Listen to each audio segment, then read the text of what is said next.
아침에 크림빵 사건을 좀 소개를 하고 오늘 말씀 속으로 들어가겠습니다. 여러분, 한국에서 요즘 그냥 굉장히 이슈가 되고 있는 크림빵 아빠 사건 아십니까? 예, 지난 1월 10일 날쯤이죠. 아주 그 세댁을 같이 결혼 생활하고 있는 아빠가 새벽 1시경에 출산이 가까운 아내가 크림빵을 먹고 싶어 하니까 그걸 사가지고 들어가다가 사거리에서 교통사고가 났습니다. 뒷차가 와서 치였는데 현장에서 직사를 했어요. 문제는 차가 뺑소니를 한 거죠. 사건이 오리무중이 되니까 여러분들 잘 아시는 한국의 누리꾼들이 동원이 된 거예요. 그 시사 매거진에서 이걸 기사화를 했더니 누리꾼들이 현장에 있는 CCTV를 찾아가서 거기서 자료를 찾는 거죠. 결과는 BMW다. 그런데 그 시간에 그쪽을 지나갈 수 있는 BMW 했더니 그 한 포스팅 회사의 사장 개인차로 이렇게 나왔어요. 남바까지 이렇게. 아주 한국은 그게 대단합니다. 그 마녀 사냥이로 해서 신상 털리게 하잖아요. 그러면 바로 찾아 들어가더라고요. 자, 이 사람이요, 블로그를 하나 운영을 했는데 블로그에 마녀 사냥을 시작을 한 거예요. 이럴 수가 있느냐? 이건 완전히 가진 자가, 독해도 이렇게 독할 수는 없지. 하여튼 온갖 욕과 욕설과 비난으로 그 사람의 블로그를 도배를 했습니다. 그런데 또 한 사람의 누리꾼이 소스를 준 거예요. 우리 가게에 CCTV가 있는데 아닌 것 같다. 이거를 관찰하고 있던 경찰이 쫓아가서 그 가게를 참고 삼아서 CCTV 화면을 찾았더니 BMW가 아닙니다. 그 윈스톰이란 차가 있대네요. 그 차랍니다. 결국은 1월 29일, 며칠 안 됐죠. 늦은 밤 범인이 자수를 했습니다. 자, 이걸 이제 크림빵 사건이라고 그러거든요. 사건의 범인을 찾고자 동분서주했던 그 강 씨인데요. 강 씨 가족들이 감사 인사를 전했습니다. 여러분, 애초에 그 범인으로 지명됐던 사람의 심정이 어떨까요? 그런 거예요. 마음고생 너무 심했다고, 완전히 죄인된 심정이었다고.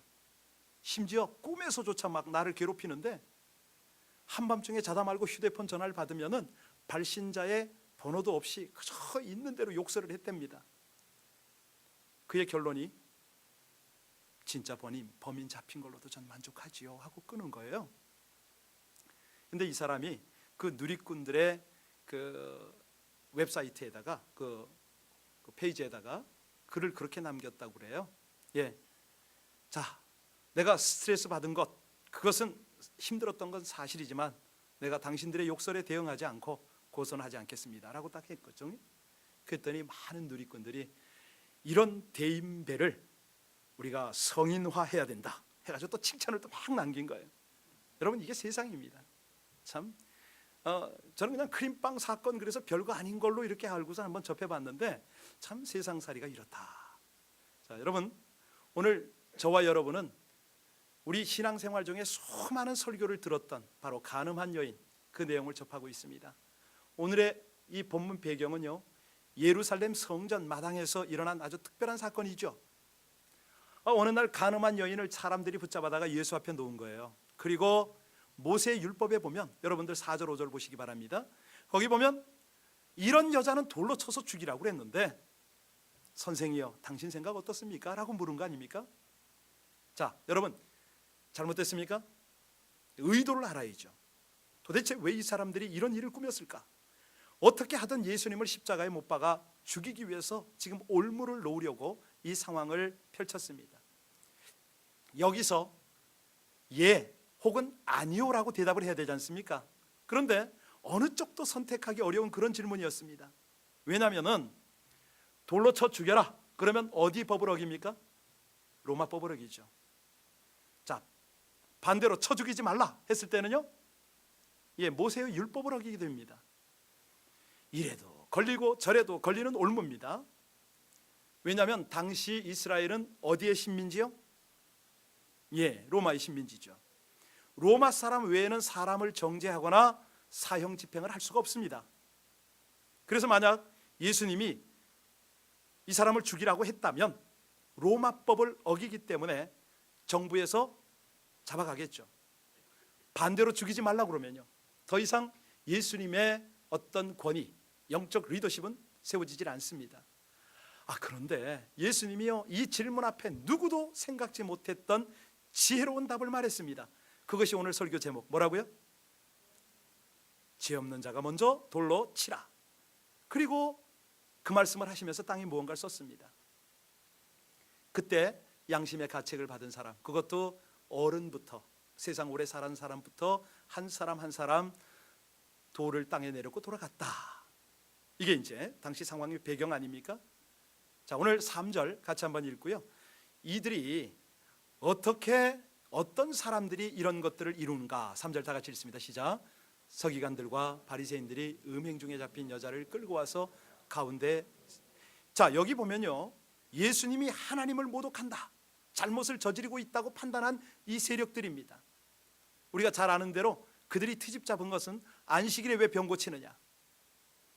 사실은요, 안식일에 그들이 리더십 아닙니까? 왜 우리 권위에 도전하느냐, 우리 위계 질서를 왜 깨느냐, 뭐 이런 내용이 그들의 그 사실은 의도입니다. 네가 뭔데 저 나사렛 촌동네에서 올라와 가지고 감히 서울 사람인 우리를, 우리의 권위에 이렇게 무리하게 도전할 수 있느냐. 자, 그래서 예수님을 정죄하고 미워하고 마침내 이 어떤 살인까지, 이 시리까지 내모는 겁니다. 여러분 7장에서 어떤 장면 보셨습니까? 이 서기관과 바리새인들이 경비병을 보냈지 않습니까? 그런데 경비병들이 예수를 만나고 돌아와서 무슨 말을 하죠? 여보시오, 지금까지 우리는 이렇게 말하는 사람 본 적이 없습니다 라고 했어요. 그 뜻이 뭡니까? 당신들보다는 그래도 영적으로나 또 깨달음을 전하는 어떤 설교 면에서나 비교가 되지 않습니다 라고 이렇게 전한 거 아닙니까? 그러니까 이건 한마디로 모욕적인 말을 들은 거예요. 얼마나 화가 치밀었겠습니까? 질투도 나고 정말 이대로 놔뒀다가는 큰일 나겠다, 자기들의 설 자리가 없겠다, 이 생각이 안 들겠습니까? 그래서 이번에는 이전하고 비교할 수 없는 아주 치밀한 전략적 방법으로 지금 대처를 하고 있습니다. 여러분, 세상에 악한 지혜가 선한 지혜보다 지혜롭다, 이런 말이 있지 않습니까? 정말 그래요. 인간들이요, 어떤 죄를 짓고 모략을 꾸밀 때는 더 치밀해집니다. 아주 세련되게 행동을 합니다. 그래서 우리 예수님께서 제자들을 가리킬 때 너희는 뱀처럼 지혜로워라, 이런 말씀을 하시잖아요. 뱀을 본받으라? 아니지요. 예, 세상이 지금 이렇게 잔머리들을 쓴다는 겁니다. 아주 온갖, 우리 인간들의 현상을 헤아리기가 어려우니까 지금은 좀 더 높은 차원의 지혜를 구사하라, 뭐 이런 거 아니겠습니까? 여러분, 정치계에서요, 상대방에게 일격을 가하는 그 술수들을 보면요, 우리의 어떤 감히 상상을 뛰어넘습니다. 얼마나 치밀하고 얼마나 철저한 이 지혜의 차원에서 상대를 완전히 몰락시키는지요. 그래서 우리 예수님이 뱀처럼 지혜롭고 비둘기처럼 순결하라, 이렇게 말씀합니다. 이거를 우리가 잘 삶에 적용을 해야 되는데요, 우리 청년들에게 한번 제가 물어볼까요? 여러분들, 선한 일을 할 때 열심 내기가 좋습니까? 악한 일을 할 때 더 열심을 내는 게 쉽습니까? 이해가 잘 안 가죠? 그러면 쉽게 한번 질문 한번 해볼까요? 철야기도 하려고 밤새우는 게 쉽습니까? 밤새도록 게임하는 게 쉽습니까? 여기 우리 권사님들이 찔려서 지금 웃고 계세요. 밤새도록 드라마 보는 건 쉬워요. 새벽 2시까지도 앉아. 그런데 나와서 기도 좀 하자 그러면 나 힘들대. 이게 우리 주님께서 오늘 하시는 말씀이거든요. 남의 얘기가 아니죠. 어떤 분들은 보면은 뭐 이 LA에 얼마나 많습니까? 주말만 되면 관광버스 타고 와서 48시간 아니 24시간 뭐 꼬박 땡기잖아요, 그죠? 그러고 돌아옵니다. 요거 안 하더라도 요즘에 가정집에서 고스톱 하는 사람 적지 않은 거 제가 알거든요. LA에서도 합니다. 여러분, 그런 사람들에게 선한 일 좀 하라고, 비둘기처럼 좀 순결하게 좀 한번 살아보시라고 그러면 몇 시간을 견디질 못하시죠.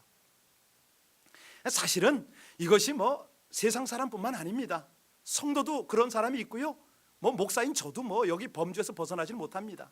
왜? 인간이 다 그런 존재죠. 그래서 누가 필요합니까? 그렇죠. 하나님이 필요하죠. 우리 예수님이 필요하죠. 자, 아무튼 간에 여기 지금 율법 학자와 바리새파, 그들의 이 악한 지혜의 결과가 뭡니까? 바로 간음한 여인을 예수님께 데려온 사건이었습니다.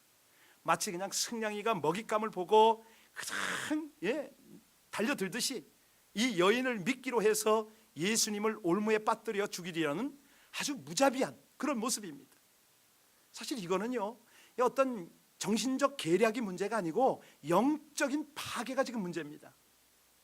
아주 그 인간들의 하나님을 빙자한 아주 악한 죄된 그런 모습이 여기 그대로 녹아 있는 것이죠. 여러분, 율법대로 돌로 치라 하면 어떻게 됩니까? 우리 주님께서 그 말을 했다 그러면요, 우리 주님이 하나님은 사랑이시라 긍휼을 베풀고 자비를 베푸는 이 모든 우리 주님의 사역이 한마디로 완전히 그냥 한 방에 그냥 끝이 납니다. 용서하라 그러면요, 이건 율법을 어기는 거가 됩니다. 완전 진퇴양난입니다. 예수님이 체포될 수밖에 없는 아주 더할 나위 없는 조건이 되는 것이죠. 이걸 보고 우리는 진퇴양난이다, 딜레마다 이렇게 말합니다. 자,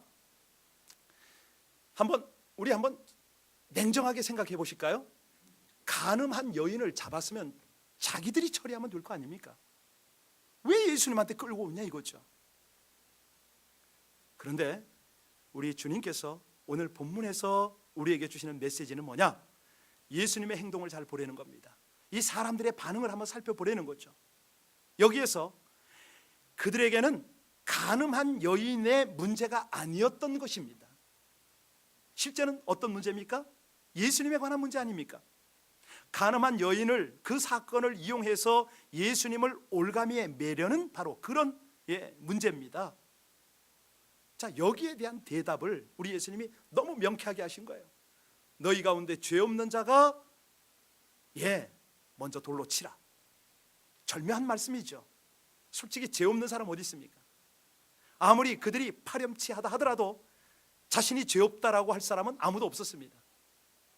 자, 그래서 나이 많은 세상 경륜 있고 정말 깨달음이 있는 자부터 한 사람 한 사람 돌을 내려놓고 갔다. 통쾌한 장면이죠. 무엇보다도 이 죽음의 위협한 가운데서도 정말 의연하게 지혜롭게 대처하시는 예수님의 모습이 정말 돋보입니다. 여러분, 우리도 이런 예수님을 닮으시길 주의 이름으로 축원합니다. 이걸 뭐라고 그러냐면요, 슈루드라고 그럽니다. 뭐라고요? 지혜가 4단계가 있거든요. 1차원적인 지혜가 있는데 그것은 뭐 사람들이 아무나 다 하는 겁니다. 2차원적인 지혜, 이런 건요 유대인들이 많이 합니다. 우리 토요 쉐마 학교에서 하는 건데요, 그걸 가르치죠.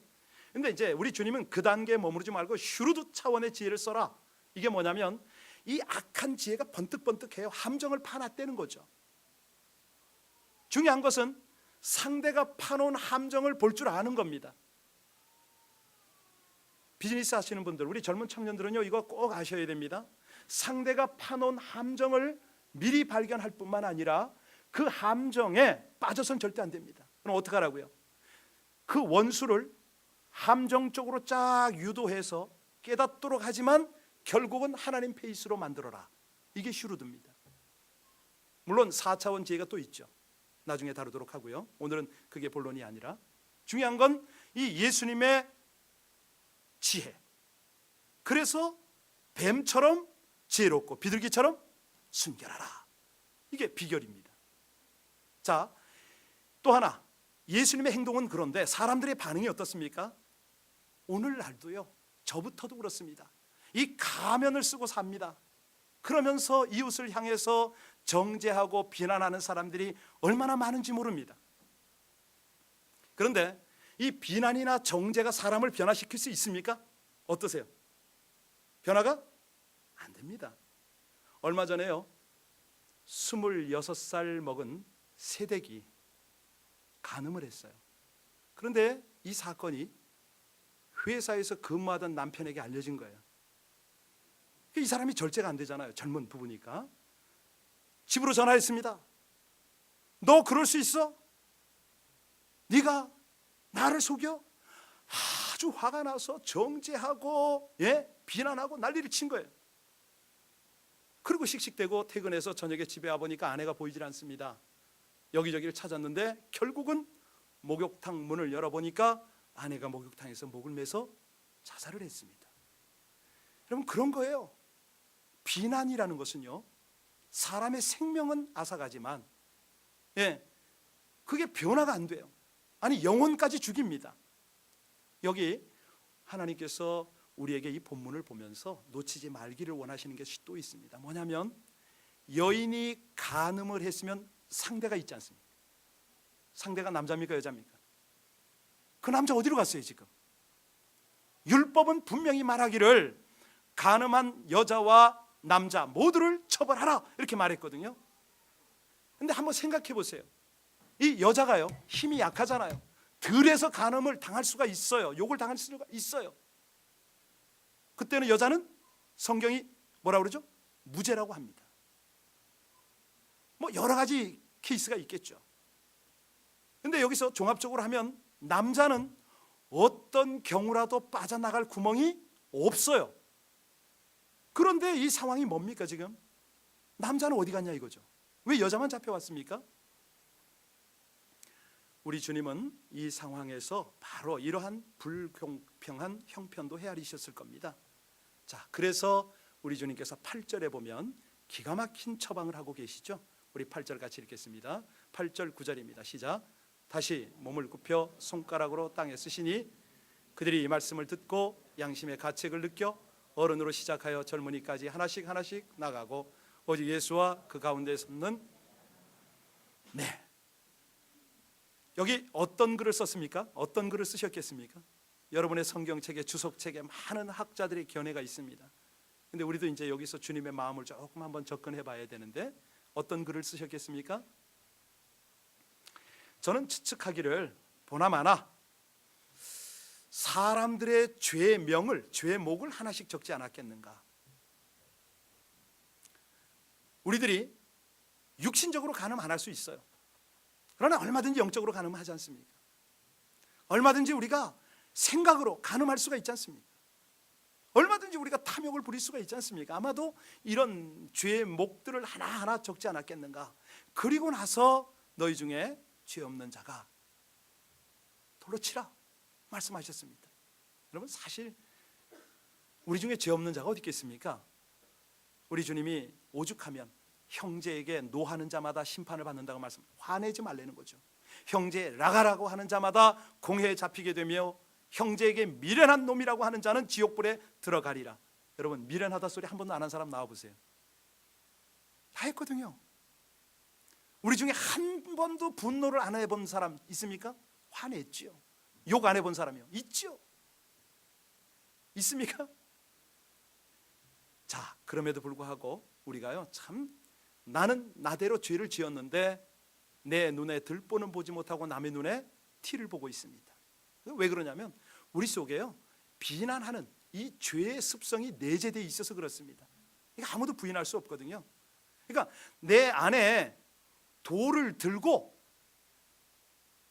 던지지만 않았지 얼마나 돌팔매질을 하는지 모릅니다. 오늘나라의 그 나라와 정치, 경제, 교육, 문화 뭐 모든 분야에 우리가 생각으로 판단으로 얼마나 돌을 던지는지 모릅니다. 사실 이런 것들은 너무 각박해요. 살벌합니다. 우리가 이제 선거 때만 되면 선거 그 후보자들이 얼마나 비난하는 거 아시잖아요, 그죠? 아니, 당사자끼리 무슨 대화를 하는 건 이해를 해요. 그런데 너희 조상이 친일파니 무슨 파니 그거 뒤집니다. 그것도 다 분해 안 풀리니까 너희 아들 뭐 군대 갈 때 뭐 입영 뭐 신체 검사 제대로 받았니 뭐 뒤로 빠져나왔느니 휴가를 얼마나 간, 말도 안 되는 이런 어떤 사건 사고들이 있습니다. 사장과 또 근로자 간에 또 충돌이 일어나죠. 요즘은요, 스승과 제자 간에도 돌을 던집니다. 선생님이 때리잖아요. 화내잖아요. 어떻게 하는지 아세요? 바로 핸드폰 들고 찍어 그러네. 찍어요 진짜. 그거 올리는 거예요. 바로 어느 여자 중학생은요, 아빠가 잘못했으니까 야단쳤거든요. 그랬더니 즉시 112에 전화한 거예요. 여기 아빠가 구타한다고. 바로 끌려갔어요. 여러분, 이게 사회뿐만 아닙니다. 교회 안에도 그런 일이 있어요. 어떤 한 분은요, 행사 때마다 노트를 가지고 다니면서 이 사람들의 발언을 쭉 적는 분이 계셔요. 적어가지고 적는 건 괜찮은데 형광펜으로 탁탁 마크해놓고 실수에 대해서요. 이거 난리 아니에요. 뭐 우리 교회는 그런 사람이 한 분도 안 계시지만 그런 데가 있어요. 만약에 제가 그분한테 걸리잖아요. 저 여기 서지 못합니다. 사실요, 오늘 얘기 안 하려고 그랬는데요, 어떤 분이요 지금 자꾸 눈을 안 마주쳐서 제가 지금 그분을 향해서 한마디 해야 돼요. 얼마 전에요, 제 아내에게 그런 거예요. 사모님, 목사님 설교할 때 제발 좀 외워서 하라고 그러세요. 근데 하필이면 제가 그 얘기를 들었어. 그리고 바로 나갔죠. 그리고 저도 돌을 한번 던졌죠. 야, 이 양반아, 설교 일주일에 15번 해봐. 사실 제가 그 말을 들어야 마땅합니다. 외워서 해야 되거든요. 옳지요. 그런데 여러 가지 그 합리화를 제가 하고 있는데 사실은 그렇습니다. 여기 우리가 뭐가 필요하냐면 사실은 법이 필요하긴 합니다. 그런데 우리가 법을 다 지킬 수 있습니까? 아니거든요. 늘 말씀드리듯이 감옥에는 들킨 죄인이 가 있는 거고 저와 여러분은 안 들켰기 때문에 여기 있습니다. 법은 필요하지만 법보다 법 위에 뭐가 필요해요? 은혜가 필요합니다. 은혜가 중요한 것이죠. 여기 주님이 계속 말씀하십니다. 죄 없는 자가 돌로 치라. 이게 무슨 뜻입니까? 먼저 자신의 죄를 돌아보라, 이 말 아닙니까? 사실이요, 우리들의 눈에 돌이 얼마나 들었는지 아세요? 옆 사람 눈 한번 보시기 바랍니다. 도끼 어린 눈, 홀기는 눈, 쌍심지 돋우는 눈, 증오의 눈, 이게 눈 속에서 나오는 돌 아닙니까? 이게 이왕 점검하는 거 입술 한번 보시기 바랍니다. 저 입에 돌이 얼마나 많은지 몰라요. 저주하죠, 비난하죠, 욕설하죠, 가시돋친 말하죠. 비수 같은 말로 막 돌을 던지는 거예요. 눈하고 입에만 있다고요? 아니요. 마음속 한번 들여다볼까요? 한번 보세요. 진짜로 저 마음속에요, 돌이 얼마나 들었는지 몰라요. 어떤 돌입니까? 그냥 저 속에 저주가 있고 비난이 있고 아주 뭐 별게 다 들어있어요. 시기, 원망, 질투, 분노 뭐 이런 거 다 들어있어요. 우리 한번 주님의 입장으로 생각해 보죠. 자, 남편들 바라보면서 비난한다고 남편이 변화가 됩니까? 자, 그럼 남편 입장에서 아내한테 잔소리하고 뭐 함부로 한다고 아내가 변화됩니까? 안 되죠. 그럼 어찌하라는 겁니까? 여러분, 우리가요, 남편이 됐던 아내가 됐던 뭐 저도 한 30여 년 살았는데요, 안 되더라고요. 결국은 뭡니까? 그렇게 바꿀 수가 없어요. 오직 바꿀 수 있는 것은 용서와 사랑만이 변화시킬 수 있는 줄로 믿습니다. 주님이 바로 그거 하시잖아요. 서로 돌을 내려놓으라는 거예요. 돌을 버리라는 거예요. 주님처럼 자비로, 용서로, 사랑으로 그렇게 우리 모두가 변화받기를 주님의 이름으로 축원합니다. 자, 그러면 여기서 우리가 어떻게 그렇게 가능하냐? 우리 주님의 대가 지불을 우리가 다시 한번 느껴야 됩니다. 여기 죄 없는 자가 돌로 치라, 이 말씀을 깊이 묵상하라는 거죠. 서로 돌 던지면 서로 아프잖아요. 아니, 상대의 허물을 보고 또 단점을 보고 자꾸 비난하고 비판하면 어찌 됩니까? 그게 다 나에게로 돌아오는 거 아닙니까? 내가 그렇게 또 드러나는 거 아닙니까? 그게 결국은 내가 먼저 고통스러운 거예요. 비난의 돌을 던지고 정죄의 돌을 던지면 내 자신이 먼저 피를 흘리게 돼 있다는 것이죠. 여기 분명한 것은요, 우리가 서로를 정죄하고 심판하고 비난하면 어찌 됩니까? 하나님 자리에 선대는 거예요. 우리가 내가 하나님이 된다는 거 아닙니까? 심판과 정죄라는 것은 오직 하나님만 하시는 것인데, 우리가요 성도의 교제도 그렇고 교회 공동체의 만남도 그렇습니다. 하나님만 하실 수 있는 그 영역에 내가 서면 안 된다는 것이죠. 한번 생각해 보세요. 누가복음 15장에 탕자의 비유가 나오지 않습니까? 아버지 재산 다 호랑방탕 다 쓰고 오갈 데 없어서 결국은 아버지 집으로 돌아오는데, 그 죄 많고 허물 많은 탕자, 우리 아버지가 어찌하십니까? 안아주세요. 다 용납하시고 받아주세요. 이분이 누굽니까? 우리 아버지 아닙니까? 우리 하나님 아닙니까? 뭐 그뿐입니까?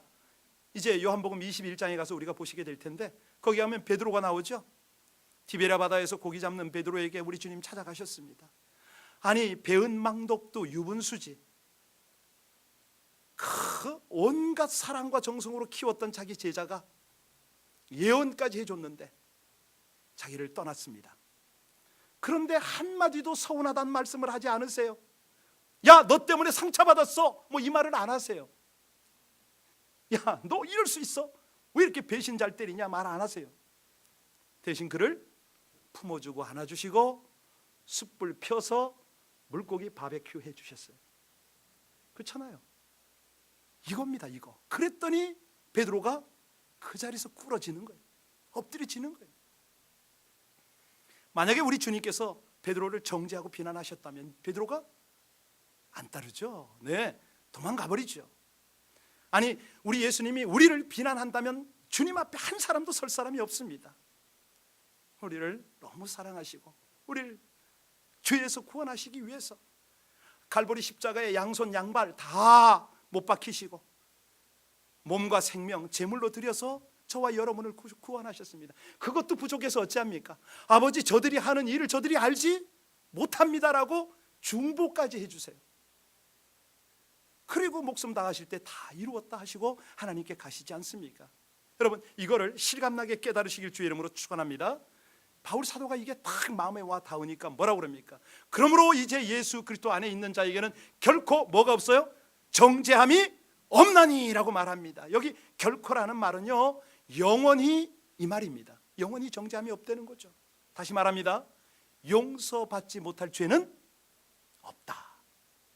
어떤 죄를 저질러도 회개하고 예수님 안에 들어오면 정죄함이 없다, 심판받지 않는다, 이 말씀을 가지고 오늘 결론 10절과 11절 함께 읽도록 합니다.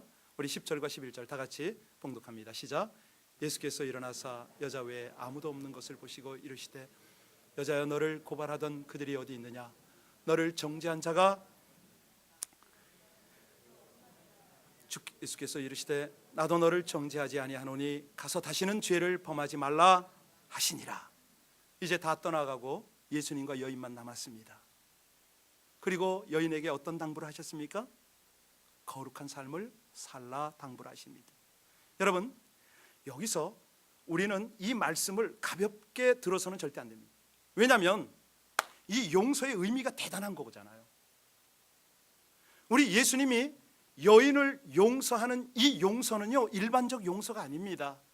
그 여인의 죄를 당신이 대신 짊어주시는 용서예요. 왜요? 한번 생각해 보세요. 예수님이 나중에 어찌 하셨습니까? 여인이 그랬던 것처럼 그대로 하십니다. 고발당해서 법정에 서시잖아요. 이 여인은 예수 앞에, 성전 앞에 섰어요. 예수님은요, 법정 앞에 서셨어요. 차원이 달라요. 예, 예수님은요, 모든 사람에게 버림을 받아요. 아니, 완전히 발가벗겨서 수치를 당해요. 온갖 수모를 당하고 매를 다 맞는단 말이죠. 이거 뭐라 그러죠? 대가 지불이라고 그럽니다. 돌을 내려놓으라 할 때는요, 돌을 던지지 말라는 의미가 아니고 내가 다 맞을게, 이 말입니다. 이거를 왜 우리가 받아들이지 않죠? 왜 이것이 실감이 안 나죠? 너무 당당했어요. 사실은 이 여인의 모습이 우리의 모습 아닙니까? 이 여인의 죄를 용서해 주신 우리 주님께서 저와 여러분의 죄를 다시 한번 용서하시려고 대속의 죽음이란 대가를 지불하셨는데, 자, 그래서 여러분이 이 여인의 입장이 되셔서, 자, 예수님이 이제는 다시는 죄를 짓지 말고 살아라, 이 말을 딱 들었어요. 예수님이 가라고 그랬어요. 여러분들은 어떤 모습으로, 어떤 마음으로 지금 가고 계십니까? 어떤 느낌이 드세요? 이 여인이 어떻게 하고 갔을까요? 감격했겠죠. 감사했겠죠. 그리고 그 속에서 뭐가 나왔을까요? 찬양이 터져 나왔겠죠. 수치스러운 모습으로 주님 앞에 섰는데 이제는 어떤 모습으로 세상을 향해 가요? 그렇죠. 감격과 감사와 찬양과 영광의 노래를 부르면서 나가지 않겠습니까? 오늘 주님께서 우리에게 바로 이걸 지금 원하시는 거 아닙니까? 정결한 삶은 그 속에 감사가 있다는 거 아니에요? 찬양이 있다는 거 아니에요? 생명이 흘러간다는 거 아닙니까? 자, 그렇다면 이 말씀을 오늘 우리 삶에 어떻게 적용해야 합니까? 사실 저와 여러분 주위에 정죄받아야 할 마땅한 사람이 있습니까? 없습니까? 있지요. 꿈에 볼까 두려운 사람 있지요. 마주쳤는데 치가 떨리는 사람 있지요. 그런 사람 주위에 있을 수 있습니다. 그런 사람 향하여 내 눈과 내 마음이 돌을 들고 있을 수가 있습니다. 그래서 우리 주님께서 뭐라고 말씀하세요? 오늘 설교 제목에 죄 없는 자가, 다시 말합니다, 돌을 어떻게 하라고요? 내려놓으라고 하시는 거 아닙니까? 돌을 내려놓으라. 여기 예수님은 돌에 맞아 죽어야 마땅할 이 간음하다 붙잡힌 여인처럼 죽어 마땅한 우리를 부르셨어요. 용서하셨어요. 아니, 허물과 죄로 완전히 심판의 대상인 우리를 사랑으로 덮으셨어요. 수십 번 수백 번 돌에 맞아 죽어도 마땅한 바로 저 같은 인간을 정죄하지 않으시고 사랑으로 용서해 주셨습니다. 그러니 우리 기독교가, 오늘 예배를 드리는 우리 모든 성도가 이 사랑을 빼고는 얘기할 수가 없습니다. 방법이 없습니다. 사랑하지 않고는 예수를 믿는다라고 말할 수가 없다는 것이죠. 예. 다시 말합니다. 주님의 사랑을 받은 자가 이 주님의 사랑을 행하려고 노력하지 않는다면 더 이상 성도는 아니다. 예수 믿는 사람은 아니다. 이런 공식이 성립되지 않을까요? 우리 주님께서 우리가 본 상황에는 하나님과 죽이려는 사람들의 중보자로 섰습니다. 지금도 저와 여러분의 중보자로 하나님 곁에서 끊임없이 기도하고 계시지 않습니까? 오늘 우리가요, 이 시간에 한번 돌을 좀 내려놓는 그런 결단이 좀 필요합니다.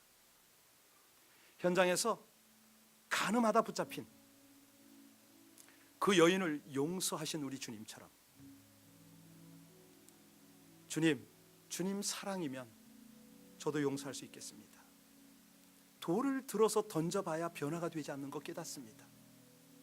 심판하기보다, 내가 정죄하기보다, 비난하기보다 주님처럼 자비와 용서와 사랑을 베푸는 삶을 살게 하여 주옵소서.